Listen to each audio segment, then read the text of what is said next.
네, 안녕하세요. 오늘 라이브 방송 대신 좀 정리해서 녹화 방송을 올리겠습니다. 사정상 라이브로 찾아뵙지 못해서 죄송하고요.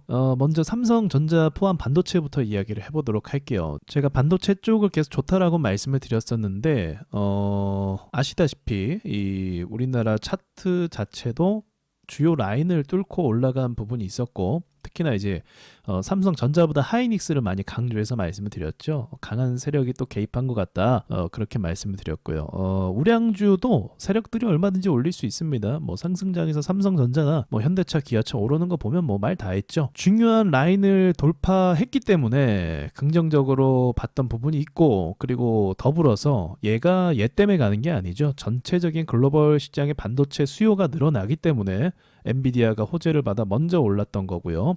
근데 엔비디아가 최근에 더 좋게 올랐단 말이죠. 그런데 우리나라 국내 반도체 종목들은 그것을 따라잡지 못했다고 볼 수가 있습니다. 그래서 제가 실망 매물 개념을 몇 번 말씀드렸는데, 이제 하이닉스가 가져야 될 타이밍이 보시면은 엔비디아가 저는 이 기점이라고 보거든요. 이제 여기 박스 뚫으면서 이제 계단형 상승 나오면서, 그러니까 이제 1월 달부터 본격적인 상승이 시작된 거죠. 이 상승이 나오면서 저는 당연히 이제 이 흐름이 비슷했기 때문에 우리나라 반도체 시장이 가리라라고 좀 어느 정도 생각을 했었는데, 보다시피 반대로 가고 저항 때리고 다시 눌리는 이런 모양으로 오히려 못 갔단 말이죠. 그래서 이게 저항대이기도 하기 때문에 여기서 좀 주춤하다가 뭐 좀 한 3개월 정도 저는 끝났다라고 보진 않아요. 왜냐면 이제 우량주는 실적이 사실 중요하거든요. 소형주는 실적을 낼 수가 없잖아요. 그래서 소형주는 중요한 게 실적보다는 뭐가 중요합니까? 재료가 중요해요. 반짝 이슈가 중요하단 말이에요. 근데 이 대형주들은 재료나 말장난만으로 올리기가 한계가 있죠. 왜냐하면 여러 애널리스트들이 이 종목에 대해서 분석을 하고 내용을 훤히 알고 있기 때문에 그런 재료만으로 올리는 건 실제로 불가능합니다. 그래서 실적이 동반이 돼줘야 되거나, 또는 이 반도체 사이클이 크게 와서 이제 수급이 묻지마 매수죠. 무조건 좋을 거야. 뭐 우리나라 부동산 올렸듯이 말이죠. 무조건 좋을 거야. 이런 긍정 마인드로 막 사는 거 아니면 그게 안 된단 말이에요. 근데 지금 긍정 마인드로 막 사는 시장은 아니잖아요. 그쵸? 그래서 실적을 기대해야 되는데 이 실적이 아직 본격적으로 시작된 건 아니라고 봐요. 그래서 한 3개월 정도 텀을 뒀다가 개미를 좀 털어내는 거죠. 그리고 나서 이제 쌍고를 만들고 가는 그림이 사실 어쩌면 더 좋을 수도 있어요. 왜냐면 여기서 여기까지 급하게 올랐기 때문에.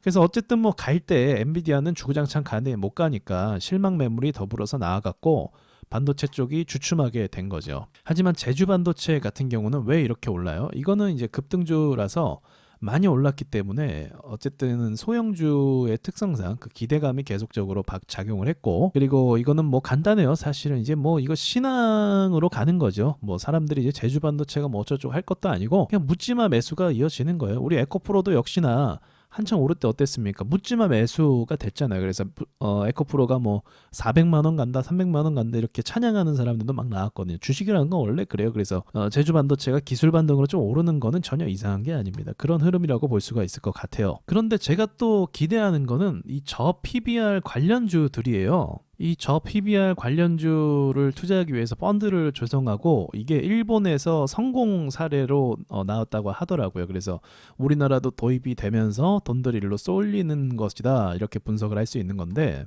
항상 그런 거예요. 정부에서는 주식을 부양하기 위해서 너무 이제 주식이 안 오르면 그것도 이제 어떤 지지율에 문제가 있으니까, 또 경제의 중요한 축이잖아요. 그래서 어떤 정책을 내놓게 돼요. 그렇지 않습니까? 항상 정책 이런 거는 이제 주식에서 또 함께 가는 부분이죠. 근데 정책을 내놓는다고 해서 시장에서 많은 경우 반영을 하는데, 이게 모멘텀을 주면서 계속 반영하는 경우는 사실 많이 없어요. 그렇기 때문에 이런 정책을 펼쳤을 때 이제 시장이 어떻게 반응을 하냐, 그게 굉장히 중요한데, 최근에 이 움직임을 보자고 하면은 이 정책 관련된 종목들의 움직임이 굉장히 적극적으로 반영되는 것을 볼 수가 있어요. 그러니까 사실 KB금융도 이렇게 움직일 수 있는 주식이 아니거든요. 이게 어떤 때 이렇게 움직였었냐면, 그 팬데믹 당시 투자 열풍이 불었었죠. 그때 사실은 세력들이 먼저 수급을 쏘면서 끌어올린 건데, 그때와 완전 유사하진 않지만 그때만큼의 힘이 들어왔다 이렇게 볼 수 있는 거거든요. 더군다나 이런 주식도 어때요? 긴 박스권을 뚫어낼 수 있는 좋은 기회가 됐단 말이죠. 그래서 이러한 흐름 속에서 또 어떤 종목이 주목을 받고 있어요. 현대차, 또 기아 이렇게 주식 두 개가 또 주목을 받고 있는 상황이죠. 저는 이게 굉장히 긍정적이라고 봐요. 제가 시황을 분석할 때요, 여러분 매물대에 대한 원리도 있지만 또 어떤 특이점을 또 중요하게 보냐면 이 단어를 좀 주목을 해요. 이례적이냐. 그러니까 시장에서 이런 거라고 볼 수 있어요. 뭐 예를 들어서 우리가 팬데믹이 지나갔는데 다시 한번 이 팬데믹이 뭐 생겨서 뭐 누가 무슨 병에 걸렸다 뭐 이렇게 얘기하면은 이전만큼의 상승이 나오지 않아요. 그러니까 재료라는 거는 신선해야 되거든요. 야, 이거 요리 얘기하는 것도 아닌데 재료라는 건 신선해야 돼요. 그래서 이제 사람들이 참 이례적이면서 또 차트 역시도 동일하게 이례적으로 반영을 해줘야 돼요. 근데 이 저 PBR 관련된 이 정책이 먹힐지 안 먹힐지 모르잖아요. 그럼에도 불구하고 어때요? 현대차가 이렇게 움직일 수 있는 주식입니까? 자세히 보죠. 현대차가 이렇게 갭 띄우면서 무슨 급등주 마냥 움직일 수 있는 주식이에요? 아니잖아요. 그리고 거래 대금이 1조가 넘게 들어왔어요. 요즘에는 대형주들이 막 급등을 많이 했잖아요. LS 머티리얼즈라든지 에코프로 머티리얼 뭐 이런 것들. 대형주들이 급등을 많이 해서 뭐 1조가 우스운데 사실 아닙니다. 이거는 굉장히 이례적인 수급이에요. 그리고 재료 역시도 좀 긴가민가 했지만 어쨌든 신선하죠. 마찬가지예요. 이전에 있었던 이 흐름과 매우 유사한 흐름이라는 거죠. 그래서 동일한 세력의 슈팅, 세력이 동일하게 움직임을 이렇게 준다는 걸 예전에 한번 또 그 말씀 드렸잖아요. 1차 파동이 있으면 2차 파동이 있을 것인데 우량주는 좀 되게 늦게 나오긴 했네요. 어쨌든 3년을 보냈다고 하면 지금 이 정도 이때 있었던 파동의 2배 정도는 나와도 이상하지 않습니다. 차트 분석적으로 보면. 그리고 이것뿐만이 아니라 이제 현대나 기아가 오르게 되면서 이 계열사라든지 하청업체라든지 상승하는 효과가 같이 발생을 할 가능성이 높죠. 그래서 최근에 몇 개 종목들이 움직인 것도 있었죠. 저는 이러한 흐름이 좀 지속될 거라고 보고 있어요. 자동차 관련주가 오르게 되면 전체적으로 오를 만한 주식 굉장히 많습니다. 이게 또 연결이 돼서 2차 전지도 제가 저평가됐다고 많이 말씀드렸잖아요. 2차 전지 관련주도 많은데 에코프로만 올랐단 말이에요. 근데 실제로는 돈 잘 벌고 괜찮은 2차 전지 관련주도 많아요. 그 종목들은 많이 안 올랐단 말이에요. 그런 종목들도 다시금 오를 수 있고 더불어서 어쨌든 오늘 반도체 수급도 조금 들어왔기 때문에 저는 아까 하다 말았는데 SK 하이닉스가 오른다고 하면 여러분 이 싼 고점 있잖아요. 그러니까 여기 완전 신고가 있잖아요. 15만 500원. 15만 500원.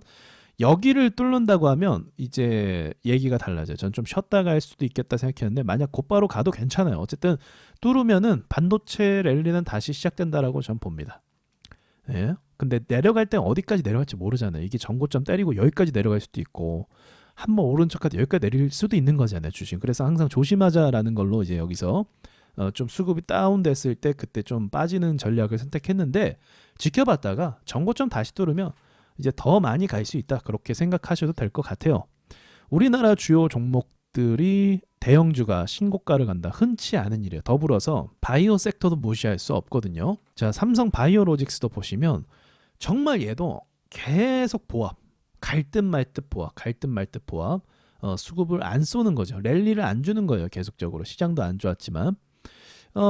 그리고 나서 가격을 유독 지켜주는 좋은 주식이었습니다. 삼성 바이오로직스. 그러다가 지금 최근에 또 코스피 200 오르면서 어때요? 이 말도 안 되는 각도를 또 만들어내네요. 이런 각도가 제일 좋아요. 이게 너무 과열돼서 올라가는 것도 좋은 게 아니에요. 절대 안 좋아요. 그런 거. 오히려 개미가 많이 꼬여서 더 깊게 눌러버릴 수도 있어요. 근데 이 정도로 오르면 굉장히 무난한 흐름에다가 또 이례적인 각도와 또 비행기 이륙하듯이 항상 제가 대지세 가면 비행기 이륙하듯이 간다고 했잖아요. 그런 모양을 많이 유사하게 준다는 거죠. 그래서 지금 말이 길어지는데 종합적인 결론은요. 우리나라 시장 최근까지 정말 다 올랐는데 저기 필리핀 증시랑 비슷하거든요. 또는 러시아 증시랑 비슷하게 움직이고 있어요. 정말 너무 시장이 평가가 절하돼 갖고 돈 버는 기업도 많은데 오르지 못하는 것이 현실이었거든요. 그런데 이제 코리아 디스카운트라고 해서 이제 한국 주식에 좀 집중을 하고, 그리고 정부도 여기에 대해서 좀 움직임을 주고 있고, 그리고 이제는 뭐 그 퍼펙트 스톰이다, 뭐 경기 침체다 이런 얘기보다는 자동차 섹터의 호재를 이야기하고 있고, 또 뭐 AI라든지 반도체에 대해서 긍정적으로 얘기하고 있고, 언론에서 분위기 바꿔줘야 한다고 했죠. 언론에서 많이 바꿔줬어요. 그리고 언론에서 바꿔줌과 동시에 수급도 들어오고 있어요. 그래서 우리가 너무 지루했던 이 시장에 드디어 정말 유의미한, 제가 봤을 때 지금까지 쭉 보면서 뚫을 듯 말 듯 이런 것들만 있었는데 이제 화끈하게 뚫어주는 이런 유의미한, 제가 뭐라고 했습니까? 저항 때는 시원하게 뚫어야 된다고 했죠. 저항 때는 롱바디 양봉 또는 갭상승 양봉, 이게 나와주는 게 보통의 일반적인 데이지의 흐름이에요. 근데 이제 그런 것들이 지금 나와주고 있기 때문에 동시에 저는 결론적으로 말씀드리면 기대를 좀 해도 되는 시장이 아닐까 생각이 들어요. 가능하시면은 코스피 200 종목을 한 개 정도는 가져가는 게 전 지금 좋은 판단이라고 생각하거든요. 소형주도 결국은 코스피 200이 올라가면 하청업체들이기 때문에 다 반영을 하게 돼 있어요. 근데 지금은 일단 순번 자체가 코스피 200으로 흘러가는 것 같아요. 코스닥도 코스피가 오르면 따라갈 수밖에 없습니다, 결국. 근데 예전에 한번 코스피 주구장창 오르는데 코스닥만 옆으로 간 적이 있긴 하거든요. 근데 또 지금 시장은 그런 상황은 또 아니라고 보고요.